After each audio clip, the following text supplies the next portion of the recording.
안녕하세요. 복덕방 기자들의 이데일리 하진아 기자입니다. 오늘은 무엇이든 물어보세요. 벌써 5번째 시간이 됐는데요. 오늘도 이지민 세무사님과 함께 복잡한 부동산 세제에 대해서 얘기를 나눠볼까 합니다. 안녕하세요, 세무사님. 안녕하세요. 네, 세무사님 5월, 6월이 좀 제일 바쁘실 때 아니세요? 요즘 어떻게 지내셨어요? 네, 5월은 정말 바빴고요. 6월은 뭐 적당히 바쁘게 잘 지나서 사실 저는 휴가도 갔다 오고 이제 그러셨어요? 여유가 생겼습니다. 네. 정말 딱 지금 요즘 장마철이어가지고 비가 내리고 있는데 그 전에 조금 다녀오셨군요. 맞습니다. 잘 갔다 왔습니다. 그러셨군요. 자, 오늘 그러면은 저희가 이번에 최근 윤석열 정부 들어서면서 부동산 세제에 정말 많은 변화가 있었잖아요. 그래서 오늘은 이 부분을 좀 차근차근 살펴보면서 좀 정리를 하면 좋을 것 같습니다.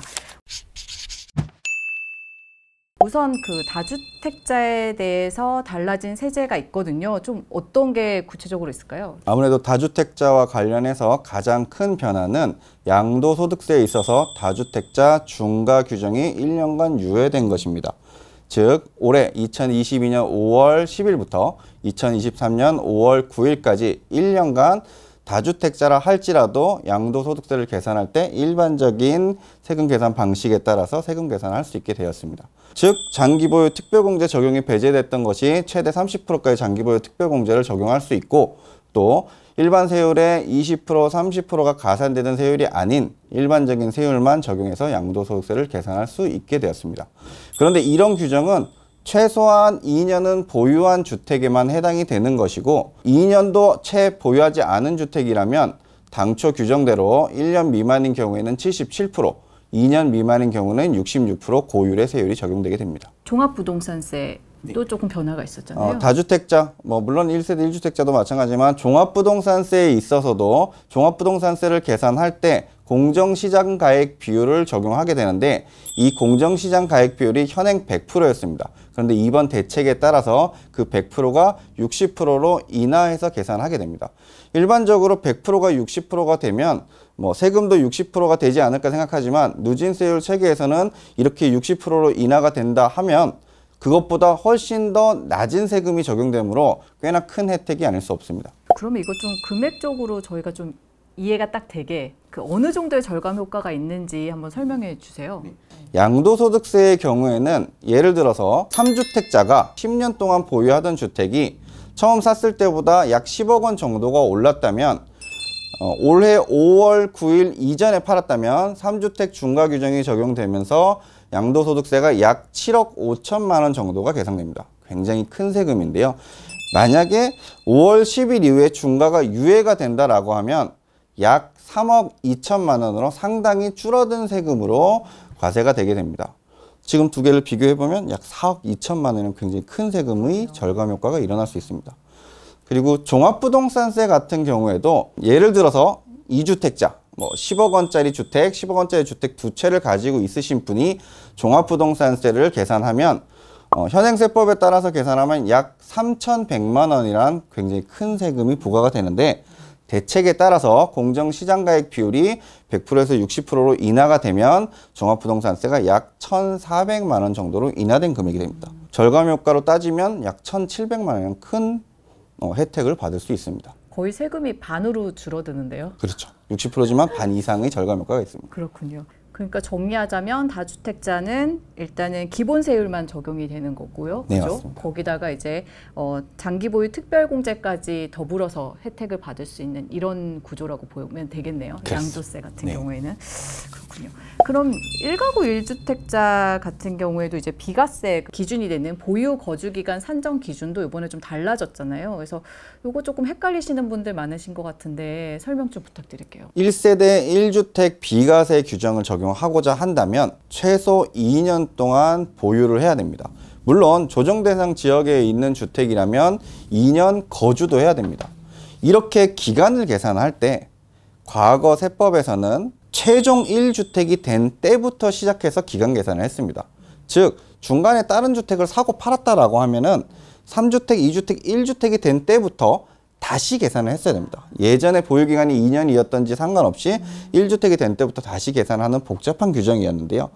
이번 개정으로 인해서 그런 것들은 다 없어지고 원래 해당 주택을 취득한 때부터 계산해서 2년만 채우시면 됩니다. 물론 보유기간뿐만 아니고 거주기간도 처음 주택을 취득한 때부터 2년 동안만 거주기간을 채우시면 되는 것입니다.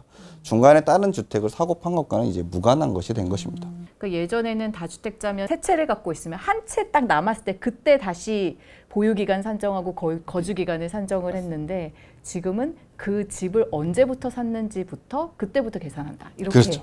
네. 제가 제대로 네, 이해가 맞나요? 맞습니다. 네. 간단해졌다고 보시면 됩니다. 그렇군요. 일시적인 이주택자에 대한 관심도 좀 크세요. 이게 아무래도 뭐 불가피한 이유 사정도 있겠지만 예를 들면 이제 뭐 더 큰 평형대로 이사를 간다든지 아니면 뭐 다른 지역으로 이사를 가고 싶다. 근데 이런 분들도 이제 뭐 양도세라든지 이런 것 때문에 좀 주저하셨던 분들이 많거든요. 그래서 이분들도 좀 혜택이 있는 거죠, 이번에? 네, 맞습니다. 과거에는 조정 대상 지역에 종전주택을 보유하다가 1년이 지나서 새롭게 또 조정 대상 지역에 신규 주택을 사면 그 신규 주택을 취득한 때로부터 1년 이내에 종전주택을 팔아야 합니다. 이번 개정으로 인해서 이제 신규 주택을 취득한 때로부터 2년 이내에 종전주택을 팔기만 하면 비과세를 받을 수 있습니다. 그 규정은 5월 10일 이후에 양도하는 분부터 적용이 됩니다. 즉 전입하는 이사가는 요건은 없어지고 1년 이내에 팔아야 되는 것이 2년으로 연장된 것입니다. 그러면은 이 같은 제도가 이제 시장에 어떤 영향을 좀 미칠 거라고 예상을 하세요? 아무래도 실수요자 입장에 있는 1주택자들은 1년 이내에 주택을 판다는 것도 부담스럽고요. 그렇죠. 1년 이내에 이사를 가야 된다는 것도 굉장히 부담스럽습니다. 그런 요건을 맞는 주택을 찾는 게 굉장히 힘들기 때문에 그런데 이제 이사를 굳이 가실 필요가 없고 또 2년이라는 기간이 생겼기 때문에 1주택자는 굉장히 큰 혜택이 아닐 수 없습니다. 제가 생각할 때는 소위 갈아타는 시점이라고 생각한다면 굉장히 1주택자의 희소식이라고 보여집니다. 지금 만약에 1년이 이미 파셔가지고 이제 종전주택을 이제 매도를 해야 되는데 이미 1년이 경과하신 분들 같은 경우에도 이번에 그 대상이 되는 거죠? 2년 늘어나면서. 네, 이번 개정 규정은 취득 여부와 상관없이 5월 10일 이후에 종전주택을 양도하는 분부터 적용되는 것이기 때문에 혹시나 이미 1년이 지나서 비과세가 안 된다고 포기하셨거나 도저히 신규 주택에 전입할 수 없는 요건이어서 비과세를 포기하셨던 분이라 할지라도 현재 신규 주택을 취득한 날부터 2년이 안 됐으면 다시 한번 이 규정을 찾아볼 필요가 있다는 거죠. 그러면 2년이 안 되셨으면 비과세를 받을 수 있습니다.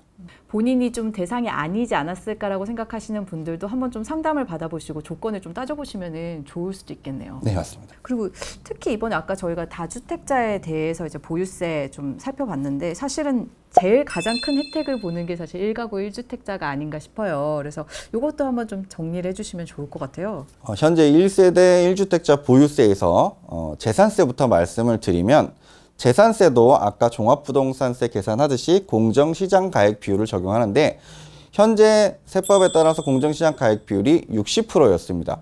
그런데 그 60%가 이번 대책에 따라서 45%로 인하된 비율로 계산하게 되어 있습니다. 예를 들어서 공시가액이 10억 원인 주택이라고 하면은 현행 세법에 따라 계산하면 약 296만 원 정도로 계산이 됩니다. 그런데 대책에 따라서 공정시장가액이 45%로 인하돼서 계산을 하면 약 203만 원 정도로 계산이 됩니다. 대략 따져보면 93만 원 정도, 그 정도 금액의 절감 효과가 발생합니다.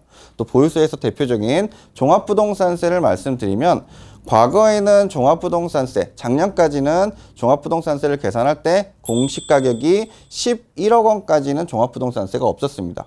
그런데 올해 대책에 따르면 14억 원까지로 3억 원이 인상된 금액으로 계산할 수 있게 돼서 만약에 공시가격이 14억 원 이하라면 올해 종합부동산세가 없다라고 보시면 됩니다. 이게 제일 좀 혜택이 큰 것 같더라고요. 이걸 대충 시가로 따지면 지금 이제 부동산 가격, 그러니까 주택 가격이 어느 정도면은 종합부동산세 안 내도 되는 거죠? 시가로 따지면은 물론 뭐 차이가 많겠지만 대략 20억 원 가량의 시가의 1주택에 대해서는 종합부동산세 과세가 안 될 것으로 보고 있습니다. 오늘 이렇게 좀 세무사님이랑 이제 변화된 부동산 세제에 대해서 얘기를 나눠봤는데 이렇게 머리가 좀 복잡해지실 것 같아요. 이게 다양한 변화가 있다 보니까 이거 내가 갖고 있는 부동산 자산을 어떻게 좀 포트폴리오를 다시 조금 구상을 해볼까 이런 생각이 있으실 것 같은데 세무사님 보시기에는 어떤 게 좀 좋을까요? 부동산 포트폴리오는 세금뿐만 아니고 예를 들어서 정부의 부동산 공급 정책이라든지 또 금리라든지 여러 가지 요인을 가지고 판단하셔야겠지만 제가 세무사 입장에서 세금 측면에서만 말씀을 드린다라고 하면 보유세도 인하가 됐고 양도세도 좀 인하가 됐지만 결국 다주택자의 규정은 1년간 유예입니다. 현재로서는. 그러면 내년 5월 9일 이후에 팔면은 다주택자는 다시 중과가 된다는 건데, 그렇다면 현재 부동산 포트폴리오에서 여러 채의 주택을 가지고 있는 것은 아직까지도 위험하다고 보여집니다. 그렇다면 이번 유예 기간을 통해서 똘똘한 한 채를 남겨놓고 나머지 주택을 처분하는 것도 좋은 방법이 될 거라고 생각됩니다. 만약에 이렇게 주택을 파는데 그런 파는 주택이 2채 이상이라면 이번 유예 기간이 5월 10일부터 내년 5월 9일까지니까 올해 한 채를 파시고 또 내년 5월 9일 전에 한 채를 파시면 이렇게 해를 바꿔서 팔면 분산 효과가 발생하니까 약 6천만 원 이상의 절감 효과가 날 수도 있기 때문에 그런 전략도 선택하시는 것도 나쁘지 않은 방법입니다. 올해 하반기에 하나 처분하고 내년 상반기에 하나 처분하고 네, 이렇게 하면 되겠네요. 네. 알겠습니다. 오늘 세무사님 모시고 이렇게 변화된 달라진 부동산 세제에 대해서 좀 얘기를 나눠보겠습니다. 오늘 너무 말씀 감사합니다, 세무사님. 네, 감사합니다.